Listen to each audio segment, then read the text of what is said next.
जय हिंद स्टूडेंट्स, आपका आपके यूट्यूब चैनल रिजल्ट पथ 91 में बहुत बहुत स्वागत है। स्टूडेंट्स, आज हम लोग इस वीडियो में जीके जीएस से संबंधित क्वेश्चन का अध्ययन करेंगे। जैसा कि आपके स्क्रीन पे दिखाई भी दे रहा होगा, क्वेश्चन है, राष्ट्रपति द्रौपदी मुर्मू ने 76वें गणतंत्र दिवस 2025 के अवसर पर कितने लोगों को कीर्ति चक्र प्रदान किया? पहला ऑप्शन है 5, दूसरा है 6, तीसरा है 7, चौथा है 8। तो 76वें गणतंत्र दिवस 2025 के अवसर पर 6 लोगों को कीर्ति चक्र प्रदान किया गया।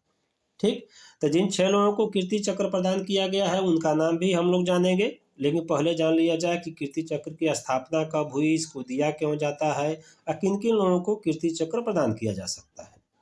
ठीक, तो कीर्ति चक्र की स्थापना हुई थी 1952 ईस्वी में। अब 1952 ईस्वी में इसकी स्थापना हुई और 1952 ईस्वी से 1967 ईस्वी तक इसे द्वितीय श्रेणी का अशोक चक्र कहा जाता था। ठीक, और उसके बाद क्या कहा जाने लगा? इसे कीर्ति चक्र कहा जाने लगा। 2025 में जब इसकी घोषणा हुई तो घोषणा हुई थी आपकी 76वें गणतंत्र दिवस 2025 की पूर्व संध्या पर इसकी घोषणा हुई। दिया कब गया? 2025 में इसे दिया गया 22 मई 2025 को। तो 22 मई 2025 को क्या किया गया? कीर्ति चक्र प्रदान किया गया राष्ट्रपति भवन में राष्ट्रपति द्रौपदी मुर्मू के द्वारा। अब थोड़ा सा जान लिया जाए कि ठीक, इसकी स्थापना हम लोग जान लिए, इसकी 2025 में घोषणा कब हुई, कब इसको दिया गया, ये जान लिए हम लोग। अब जान लिया जाए कि कीर्ति चक्र जो प्रदान किया जाता है तो किन किन लोगों को कीर्ति चक्र प्रदान किया जा सकता है। ठीक, तो कीर्ति चक्र जो सैनिक हैं उनको भी प्रदान किया जा सकता है, और जो सैनिक नहीं भी हैं, ऐसे साधारण भी व्यक्ति हैं भारत के, तो उनको भी कीर्ति चक्र प्रदान किया जा सकता है। तो कीर्ति चक्र किन किन लोगों को दिया जा सकता है? तो कीर्ति चक्र उन लोगों को दिया जा सकता है जो सैनिक हो या सैनिक नहीं भी हैं, यानी सैनिक या असैनिक, मतलब कि जो सैनिक है उसको भी दिया जा सकता है कीर्ति चक्र, और जो सैनिक नहीं है उसको भी कीर्ति चक्र प्रदान किया जा सकता है। ठीक, तो अब देखिए, मान के चलिए कि जैसे सैनिक है उसको भी प्रदान किया जा रहा है, जो सैनिक नहीं है उसको भी प्रदान किया जा रहा है, लेकिन क्यों कीर्ति चक्र दिया जाएगा, जरा इसके बारे में भी हम लोग जान लें। तो कीर्ति चक्र दिया क्यों जाएगा लोगों को? ठीक, तो कीर्ति चक्र इस वजह से दिया जाएगा स्टूडेंट्स कि कीर्ति चक्र दिए जाने का कारण क्या है कि कीर्ति चक्र लोगों को प्रदान किया जाए। ठीक, तो स्टूडेंट्स, कीर्ति चक्र दिया जाने का कारण क्या हो सकता है? ठीक, जरा इसके बारे में भी जान लिया जाए कि कीर्ति चक्र प्रदान किया जा रहा है तो भैया क्यों दिया जा रहा है। तो कीर्ति चक्र दिया जाएगा, पहला कारण, ठीक, जान लिया जाए। अगर कर्तव्य के दौरान कोई सैनिक भी है या कोई व्यक्ति भी है तो अपने कर्तव्य के दौरान अगर वो क्या करता है, अपने कर्तव्य के दौरान अदम्य साहस, ठीक, अपने कर्तव्य के दौरान, चाहे सैनिक है वो भी, चाहे सैनिक नहीं है वो भी, तो अपने कर्तव्य के दौरान अगर अदम्य साहस का परिचय देता है व्यक्ति तो क्या करेंगे? उसे कीर्ति चक्र प्रदान किया जाएगा। दूसरा ऑप्शन देखा जाए इसका दिए जाने का कारण क्या हो सकता है। ठीक, दूसरा होता है स्टूडेंट्स, अगर कोई सैनिक या कोई व्यक्ति असाधारण बहादुरी का काम करता है, ठीक, असाधारण बहादुरी का कार्य करता है, तब भी उसे कीर्ति चक्र प्रदान किया जाएगा। तीसरा कारण होता है स्टूडेंट्स, जैसा कि आपका कि अगर जम्मू कश्मीर और पूर्वोत्तर में स्टूडेंट्स अगर कोई आतंकवाद विरोधी अभियान चल रहा हो, ठीक, आतंकवाद विरोधी अभियानों में अगर कोई असाधारण बहादुरी का परिचय देता है तो उस समय उसे स्टूडेंट्स क्या होगा? कीर्ति चक्र प्रदान किया जाएगा। ठीक, चौथा कारण इसका बनता है स्टूडेंट्स दिए जाने का कि व्यक्तिगत सुरक्षा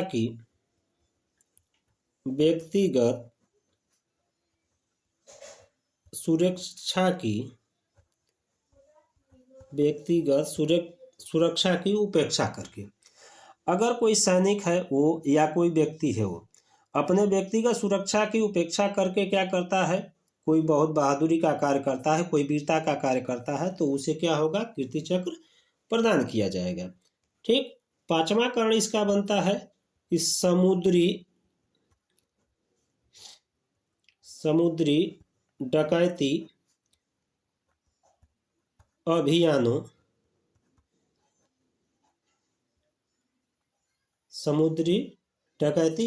में, यानी समुद्री डकैती अभियानों का मतलब, अगर समुद्री डकैती हैं तो उनके विरोध में जो अभियान चलाया जा रहा है, उन अभियानों में अगर कोई वीरता का कार्य करता है तो स्टूडेंट्स उसे क्या होगा, कीर्ति चक्र प्रदान किया जाएगा।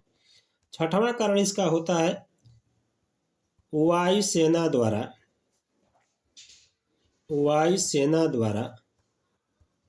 जीवन बचाने वाले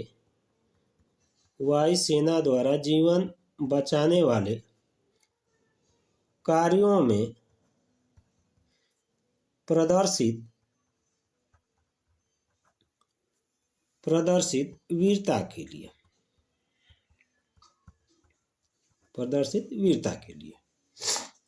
तो अब इसका दिए जाने का कारण क्या है, अगर कोई व्यक्ति क्या करता है, कर्तव्य के दौरान अदम्य साहस का परिचय करता है तो उसे कीर्ति चक्र प्रदान किया जाएगा। अगर कोई व्यक्ति असाधारण बहादुरी का कार्य करता है तो उसे कीर्ति चक्र प्रदान किया जाएगा। या जम्मू कश्मीर और पूर्वोत्तर में आतंकवादी विरोधी अगर कोई अभियान चलाया जा रहा है तो उसमें कोई वीरता का कार्य करता है तो उसे कीर्ति चक्र प्रदान किया जाएगा। अगर कोई व्यक्ति या सैनिक व्यक्तिगत सुरक्षा की उपेक्षा यानी अपनी परवाह किए बिना कोई वीरता का कार्य करता है तो उसे कीर्ति चक्र प्रदान किया जाएगा। समुद्री डकैती विरोधी अभियानों में अगर कोई व्यक्ति या सैनिक वीरता का कार्य करता है तो उसे कीर्ति चक्र प्रदान किया जाएगा। अब कोई अगर वायुसेना द्वारा जीवन बचाने वाले कार्यों में प्रदर्शित वीरता का कार्य करता है तो स्टूडेंट्स उसे क्या किया जाएगा, कीर्ति चक्र प्रदान किया जाएगा। तो अब तक हम लोग क्या जान ले कि कीर्ति चक्र की स्थापना कब हुई, किन किन लोगों को कीर्ति चक्र प्रदान किया जाए, किन लोगों को कीर्ति चक्र प्रदान किया जा सकता है और कीर्ति चक्र दिए जाने का कारण क्या होता है। ठीक, इसके बारे में हम लोग जान लिए। अब स्टूडेंट्स हम लोग जानेंगे कि 76वें गणतंत्र दिवस 2025 के अवसर पर जिन 6 लोगों को कीर्ति चक्र प्रदान किया गया है उनका नाम क्या है। ठीक, तो प्राप्तकर्ता है स्टूडेंट्स, प्राप्तकर्ता है आपके पहले प्राप्तकर्ता हैं स्टूडेंट्स मेजर मंजीत।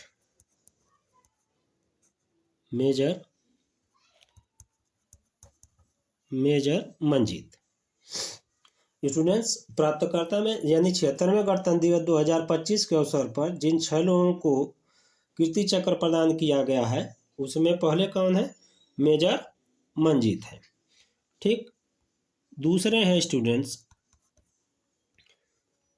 हैं मेजर मल्लाराम गोपाल नायडू, मेजर मल्लाराम गोपाल नायडू।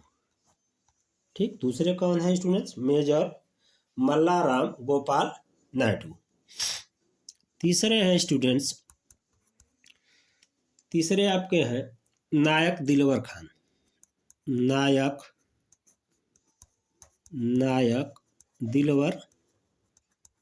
खान। इनको स्टूडेंट्स मिला है मरणोपरांत।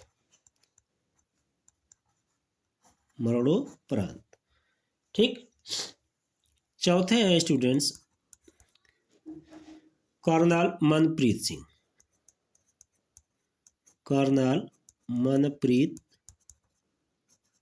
सिंह। इनको भी स्टूडेंट्स मिला है मरणोपरांत।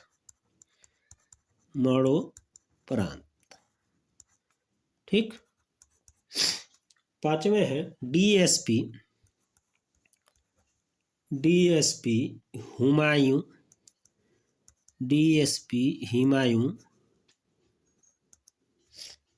मुजम्मिल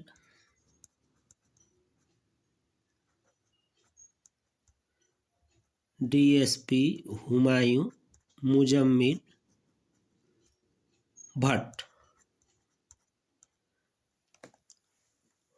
डीएसपी हुमायूं मुजम्मिल भट्ट, इनको भी मिला है मरणोपरांत। और छठवें हैं स्टूडेंट्स राइफलमैन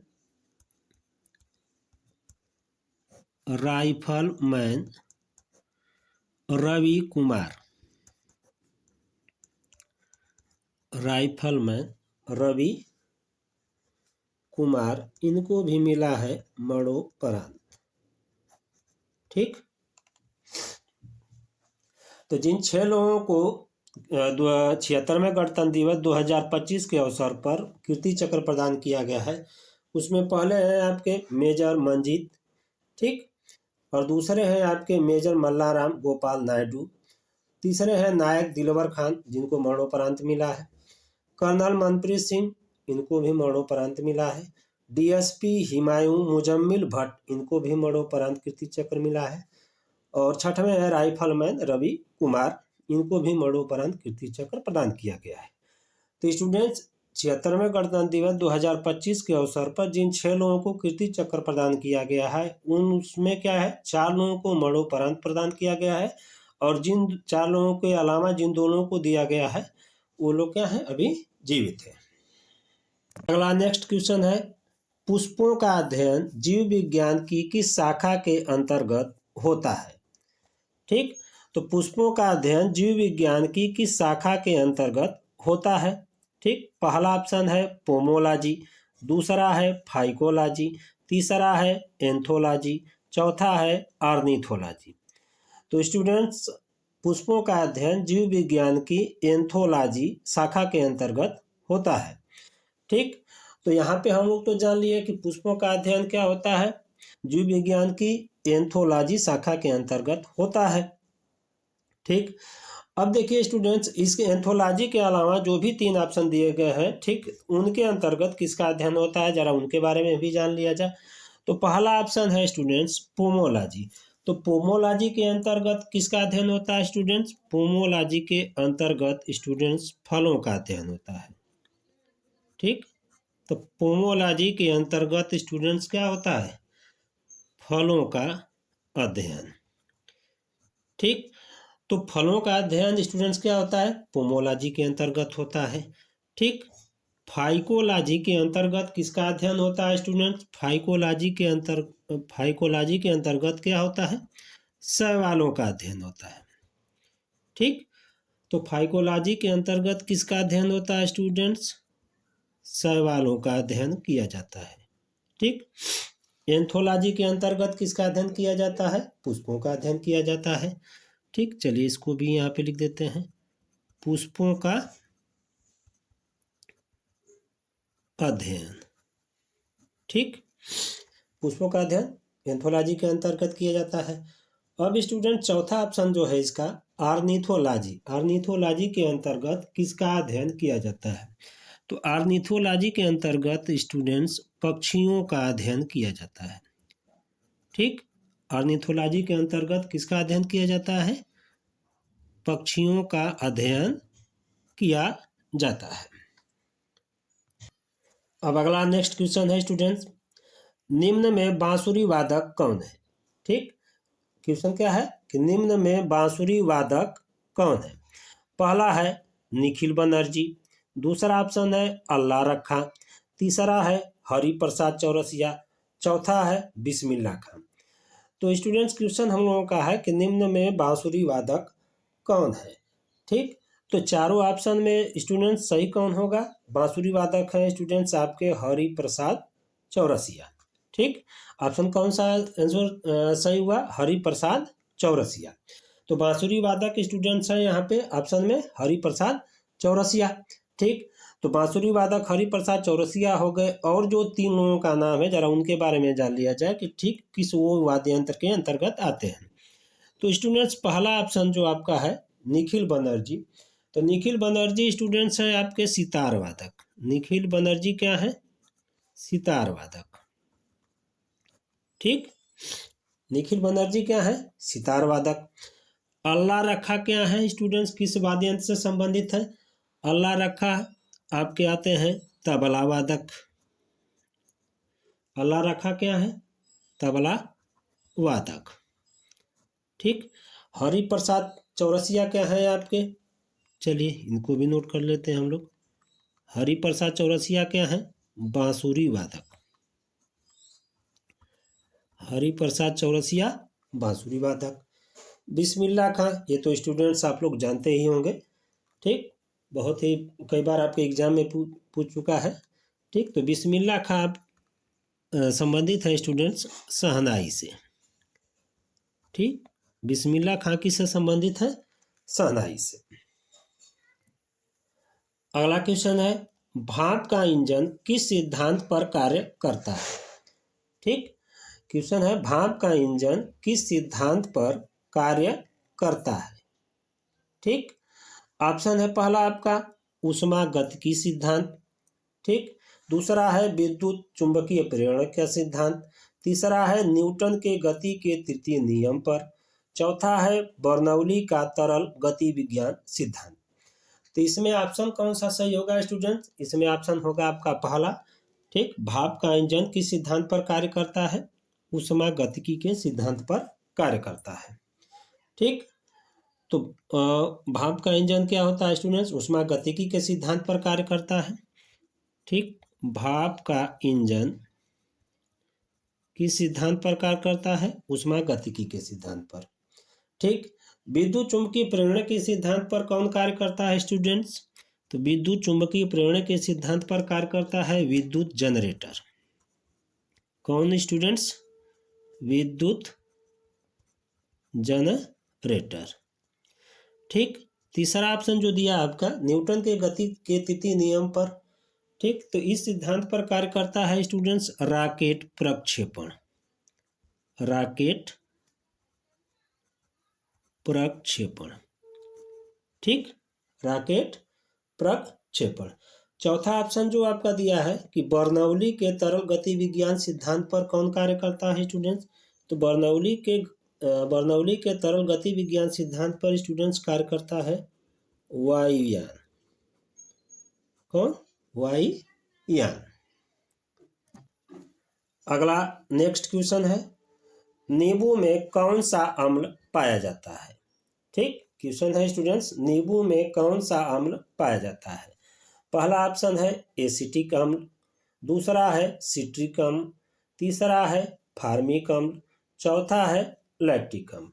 तो स्टूडेंट्स यहाँ पे क्या है कि नींबू में कौन सा अम्ल पाया जाता है, क्वेश्चन हुआ हम लोगों का, और इसके लिए 4 ऑप्शन दिए गए हैं।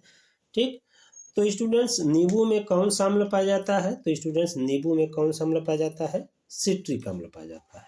ठीक, नींबू में कौन सा अम्ल पाया जाता है स्टूडेंट? सिट्रिक अम्ल पाया जाता है।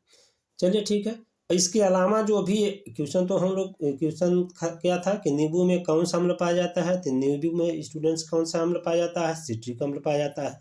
ठीक, यहाँ पे ऑप्शन के हिसाब से हम लोगों ने अपना आंसर तो जान लिया। ठीक है, 3 जो ऑप्शन है उनके बारे में भी जाना जाए, लेकिन थोड़ा सा जो ऑप्शन दिए गए हैं तो ठीक उनका जो रासायनिक सूत्र है उसके बारे में भी थोड़ा सा एक बार हम लोग अध्ययन कर लें। तो पहला ऑप्शन जो है स्टूडेंट्स एसिटिक अम्ल, इसका रासायनिक सूत्र क्या होता है? CH3COOH। दूसरा है सिट्रिक अम्ल, सिट्रिक अम्ल का रासायनिक सूत्र होता है C6H8O7। तीसरा आपका है फार्मिक अम्ल, फार्मिक अम्ल का रासायनिक सूत्र होता है HCOOH। चौथा ऑप्शन है लैक्टिक अम्ल, लैक्टिक अम्ल का रासायनिक सूत्र होता है C2H4OHCOOH। ठीक, तो इनके रासायनिक जो सूत्र होते हैं उनको भी हम लोग जान लिए। इन 4 ऑप्शन में कौन सा हम लोगों का आंसर सही है उसको भी जान लिया गया। ठीक, अब जो 3 ऑप्शन बच रहे हैं उनके बारे में भी थोड़ा हम लोग जान लिया जाए कि ठीक उस मतलब कि जो ऑप्शन दिया गया है इसके अलावा 3, उसके बारे में भी थोड़ा सा अध्ययन कर लिया जाए कि उसमें क्या होता है।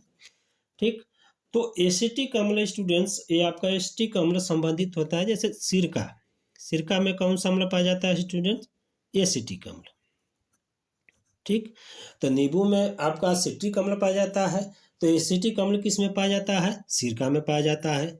सिट्रिक अम्ल जो आपका लिखा गया तो सिट्रिक अम्ल स्टूडेंट्स आपका क्या होगा? नींबू में पाया जाएगा। ठीक, नींबू में पाया जाएगा, टमाटर में पाया जाएगा।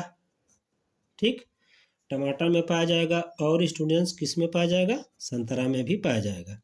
तो यानी यहाँ पे देखा जाए इनके आंसर के हिसाब से तो मतलब जो खट्टे हैं उनमें क्या होता है, सिट्रिक अम्ल पाया जाता है। तो सिरका में सिट्रिक अम्ल पाया जाता है, नींबू में, टमाटर में, संतरा में स्टूडेंट्स क्या होता है, सिट्रिक अम्ल पाया जाता है। फार्मिक अम्ल किस में पाया जाता है, तो फार्मिक अम्ल स्टूडेंट्स क्या होता है, जैसे मधुमक्खियों, फार्मिक अम्ल मधुमक्खियों व